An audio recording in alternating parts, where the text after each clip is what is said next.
Pero entonces, si queremos crear una base de datos, y ya sabemos lo que es una base de datos, que puede almacenar información en el mismo contexto, que podemos guardarla, recuperarla, que va a tener seguridad y todo esto, si queremos comenzar a desarrollar una base de datos al aire, es decir, sin tomar en cuenta más que lo poco que sabemos, la verdad que podría ser una pérdida de tiempo. ¿Y esto, pues, por qué?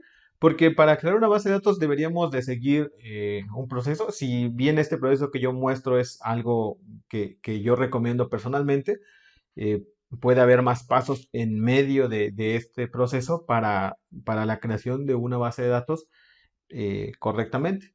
Entonces, el primer punto sería el análisis, estudiar el problema que queremos resolver o por qué queremos guardar esta información.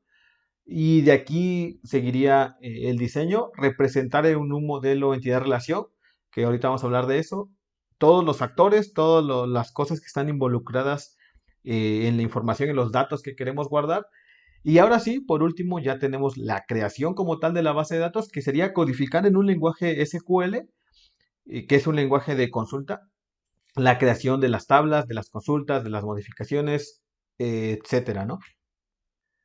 Pero entonces, ¿qué es un modelo de entidad de relación o modelo ER? Pues básicamente es un esquema para mostrar la estructura global y lógica de la base de datos. Sería el modelo que representa o que nos da el significado de los datos.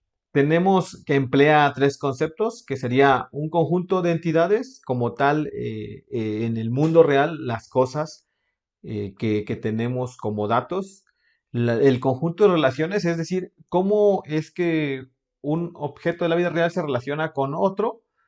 En este caso del ejemplo tenemos un cliente que puede realizar un pedido, nuestro cliente es nuestra entidad, y cuando un cliente realiza un pedido, ahí tenemos una relación entre un pedido que realizó un cliente o un cliente que realiza un pedido. Básicamente se basa así y también emplea los atributos, es decir, pues un cliente puede tener un ID, un nombre, un apellido, una dirección, un teléfono, un pedido puede tener un folio de identificación, una fecha, entre otras cosas, puede tener una lista de artículos de ese pedido y así cada artículo también va a tener un folio, un precio, una descripción, etcétera. Básicamente así es como se va creando el modelo de entidad de relación para al final llegar a hacer una tabla de una base de datos.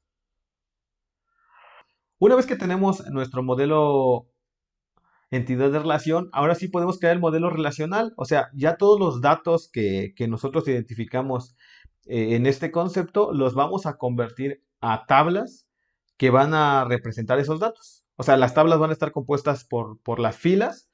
Cada fila va a ser todos los registros que vayamos a tener. Si tenemos 100 artículos, cada artículo va a ser una fila y las columnas serían los campos de ese artículo. En este caso, por ejemplo, vamos a tener una fila o un registro y ese registro va a tener un folio, tal vez un nombre, una descripción, un precio, un stock, entre otras cosillas que guardemos en nuestra base de datos. Es así como se forman las tablas. Y bueno, en un modelo relacional, cada tabla debería poseer una clave primaria, que eso lo vamos a ver después, pero básicamente esto nos va a decir que con esa clave primaria podemos asegurarnos que ese registro es único y que no podría repetirse en toda esa tabla. Digo, eso lo vamos a estar viendo más adelante, pero para ir comenzando, pues vamos a tener esto.